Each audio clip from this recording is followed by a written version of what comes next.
All right. Good morning, everyone. Dr. Randall Gates, board certified chiropractic neurologist, also a chiropractic physician at Gates Way to Health. And today we're talking about stem cells again. We're doing our follow-up as promised. I'm here with Kathy. Kathy, good morning. Morning, everyone. All right. So we're following up on the stem cells. Did you read anything else interesting this morning, Kathy, on this subject? Well, as I told you a while ago, I just kind of went back into history of where they came from, where they first started using them. Looked like mostly, as we talked about last week, a lot of the stuff has been taken from bone marrow, and that's kind of where they started, like in the leukemia field and that sort of stuff. So, right. It's interesting, and I read a lot of different things about the different stem cells and where they come from, and whether that stem cell, say it came from bone marrow, is it only used for that sort of thing, then blood diseases, or can those cells be transformed in some way? So to me, it was pretty interesting. And again, with we talked about the umbilical cords last week and how those things are much more malleable. Sounds like they can do a ton of stuff with those. That's why they're so popular right now, that they can be transformed and almost reset to use in different areas, and that people have a lot more success rate with those. It sounded like just because, for lack of a better term, they're almost more pure. You're right. I know what you're saying. Yeah. Because they haven't been affected, like they're talking about adult stem cells and things that have already affected your body as you go into adulthood, if there's toxins and so forth that affect those cells. So in the umbilical cord, for lack of a better term, just a cleaner cell that they can deal with, and maybe there's less rejection and that sort of stuff. Right. Yeah, I like what you said. So that's what I learned. Yeah, more potential for transformation. And the hard thing is that kind of, as I was mentioning last week, a lot of the studies will say, not a lot of studies, but a lot of people who are promoting stem cells will say, and it sounds like we got a lot of wind in the background, Kathy. I don't know. I'm sitting in a room all closed up. Okay. So basically a lot of people are saying, well, we're going to inject it into an intervertebral disc, so we need to take the stem cells from your bone marrow because that's similar tissue. And kind of like what you're saying, that's actually not true. You can take stem cells from an umbilical cord, and potentially maybe that would produce just as good of a result as anything else. So when I was looking at this morning, as I was mentioning, I dug into Alzheimer's disease, stroke, spinal cord injury, and rheumatoid arthritis.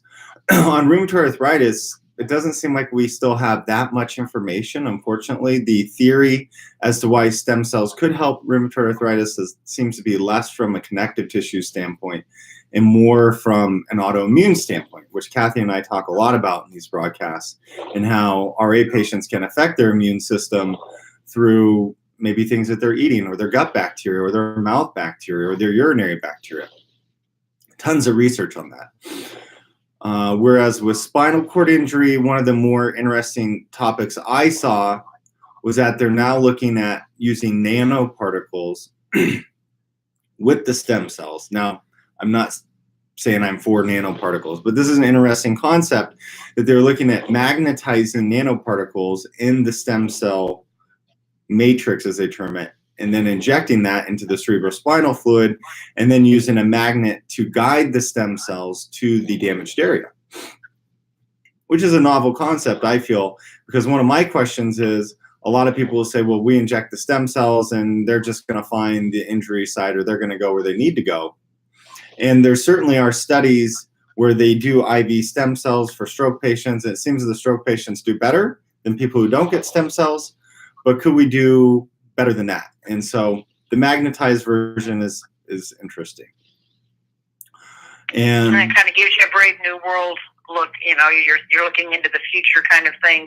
You can see the researchers sitting in the lab, been over dealing with this stuff. But I mean, it does sound kind of sci-fi, but at the same time, if you can pinpoint something that way and control it that way, it may be a thing of the future. Yeah, absolutely. And who knows, maybe they start doing that with things like rheumatoid arthritis. I've seen a lot of patients, Kathy, who have had stem cells into their knee.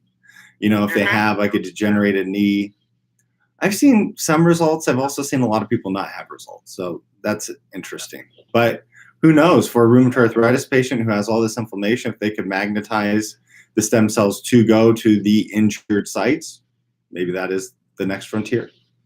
So Alzheimer's, and it very well could be. Yeah. So we'll just have to wait and see on that one. Yeah, exactly. Alzheimer's, the studies on that are still mainly related to mice.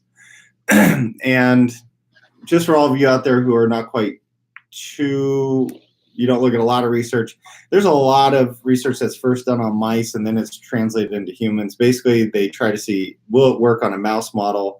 And if so, then let's try it on a human. But understand that humans are different quite a bit from mice, which may seem, like duh, but not necessarily when people talk about research. So always kind of ask where the research is coming from, because somebody may be touting stem cell therapies for XYZ and they're citing research done on mice.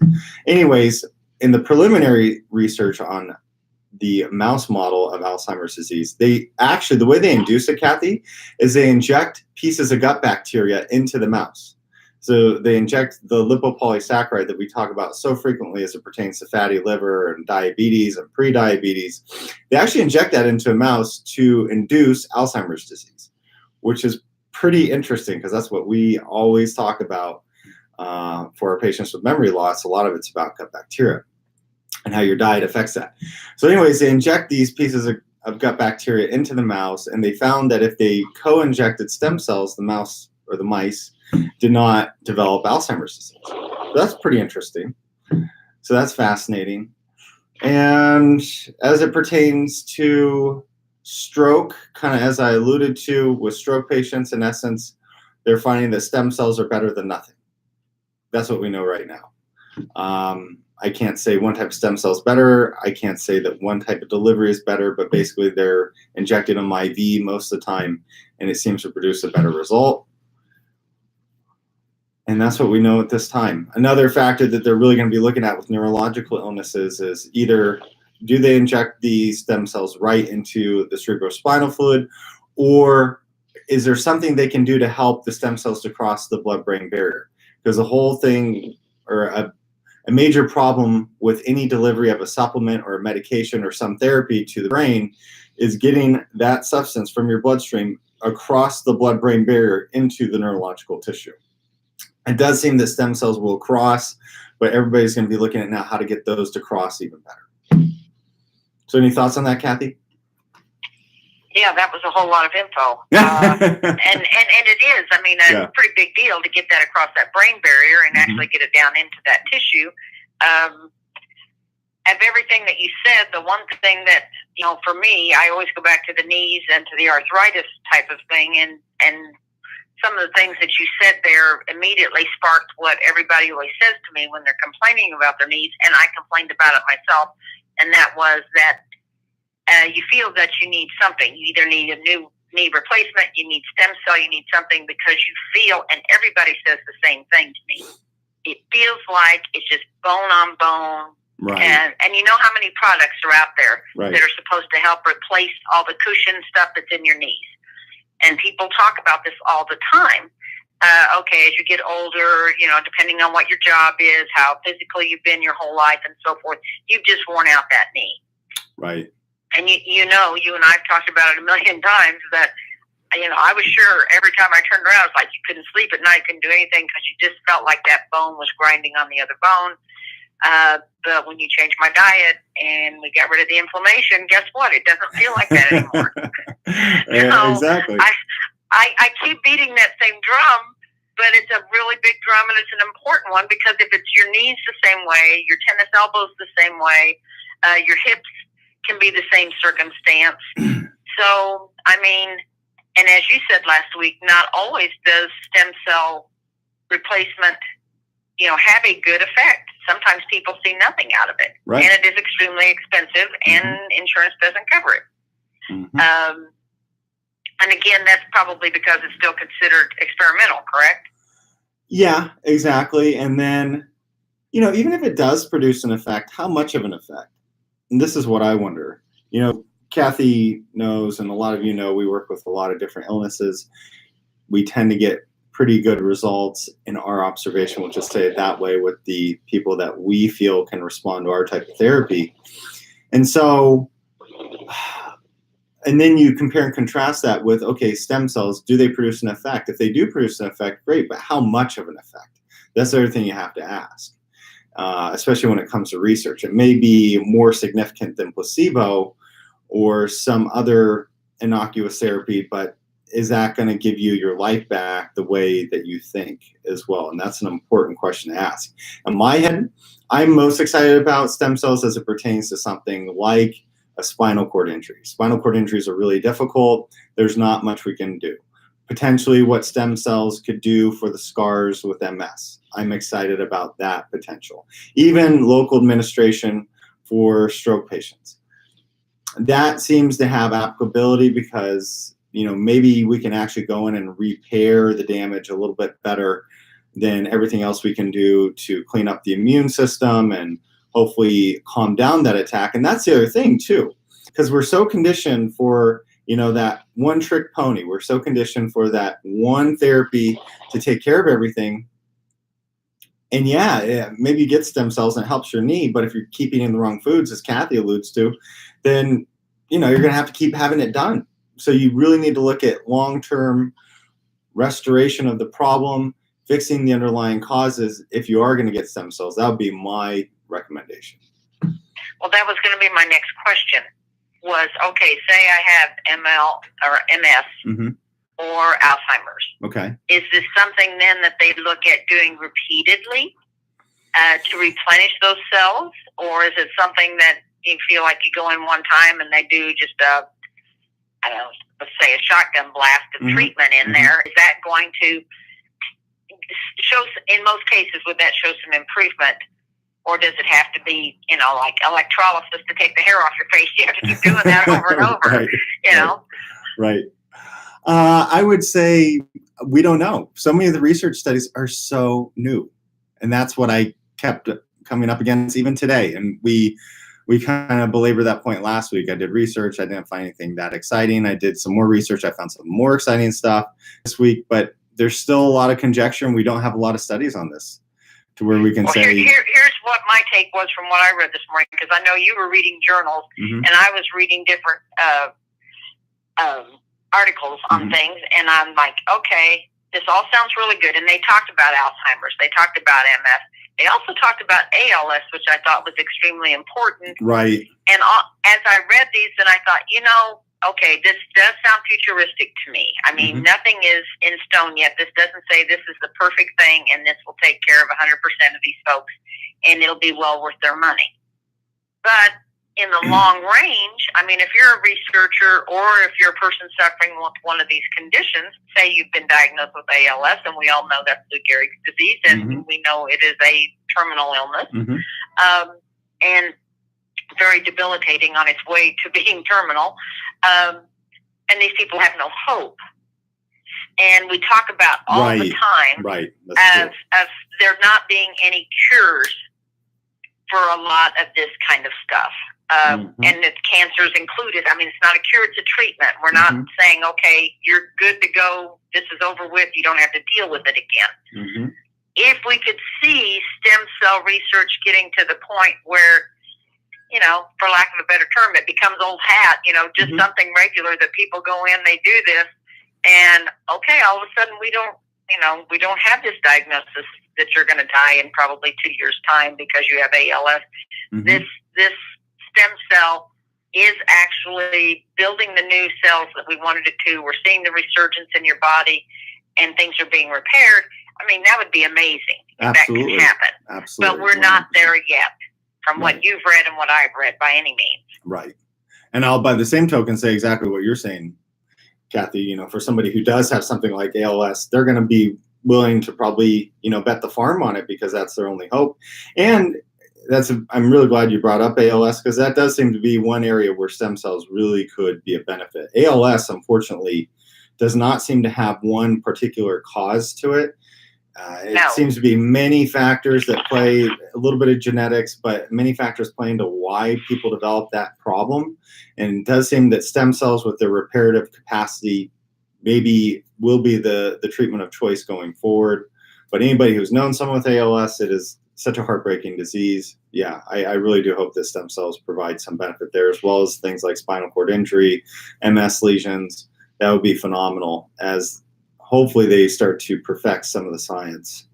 And we kind of put all this together: MS, ALS, Parkinson's, you know, all the and the spinal cord stuff.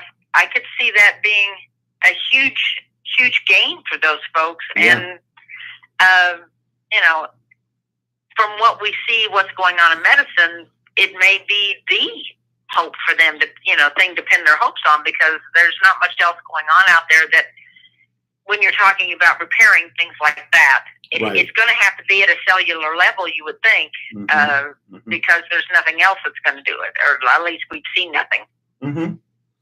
Yeah, I agree. And I really think the magnetized stem cells are probably going to be the ticket, in my opinion. At least I really Well, hope so. like I said, if you're targeting, because so many of these things that I read did talk about the shotgun blast thing, trying to just, you know, get whatever in there, but you don't know where it's going Right. when it gets in there. So Right. if the magnetized thing would work, then I could see that, you know, it's a much more specific way of getting to where it needs to be. So True. the research on that seems very interesting to me. I agree. And we just had somebody ask about stem cells and heart disease. And I read a little bit about that. Okay, this what did morning. you read on that? What I read was they thought it was kind of cool, because even bone marrow cells that they took, they were finding some of those can be used or transformed to work on either, say, like a leukemia type of thing, but some of those can also be used in heart therapies. It didn't go into a lot of detail of what they were repairing. Which I thought was, you know, I wanted a little more specifics on that, but there wasn't a lot there, just said heart disease. So I had a big question mark there. So I don't know what you saw. I'm just pulling up a few articles. I mean, it does look promising. Basically, it looks like the heart muscle cells can be repaired by stem cells. That's what I'm seeing here. That's the general line of thought. Recapitulate cardiac. Well, yeah, they're even saying the stem cells may have the potential to repair valves. So thank you for that question, because that's a cool topic as well. I like it. I like it. So I guess the net sum is, you got to look at the condition that we're talking about stem cells for. If it's something like an MS plaque lesion, ALS, certainly spinal cord injury, a focal area of stroke, stem cells seem very, very attractive, and hopefully we'll have a promising solution within the next 3 to 5 years. When it comes down to what I see stem cells being used for more of the chronic inflammatory conditions, things like rheumatoid arthritis, degenerative arthritis, Alzheimer's disease, we're not saying that they don't work, but we are saying you probably want to consider the underlying inflammatory cause to these illnesses. And if you are going to do stem cells, you probably want to look at something like what we talk about from a functional standpoint, functional neurology standpoint. So any other thoughts on that, Kathy? No, I just have to totally agree with that. That for the money you pay for the stem cells to have those put in your knees or whatever, change your diet a little bit, take a few supplements, and clean up your system from within, balance your body, and you wouldn't have to go through all of that and spend all that money. And I think you're gonna, well, long story short, you'd be healthier anyway, all the way around. Right. Yeah, or keep having to have it done. That's kind of. Yeah, which is going and to be a like you prohibitive said, factor for a and lot you know, of it's kind of a question mark whether it's going to be that effective or not. You spend that kind of money, whereas we know if we kill the inflammation naturally, take away the inflammatory foods, alcohol, I mean, whatever, you know, smoking, whatever you want to look at that's bad for your body. If you really want to feel good, that's probably the first place to start. Right. And you know, if for any of you out there who have a stem cell clinic, well, you should look at talking to us, because it'd be really interesting to do a study where we took patients, put them through our protocol, then did stem cells and look at the outcomes, because I'd be willing to think or hypothesize that maybe going that route may help. So, all right. Well, it looks like we see some people here, so I hope everybody has a good day. Thank you, Kathy, for joining me and your insight as always. And Dr. Randall Gates, board certified chiropractic neurologist, chiropractic physician at Gatesway to Health. 833 Dr. Gates, 833-374-2837 if you have any questions, and we'll see you next week. Bye, everyone. And this and that.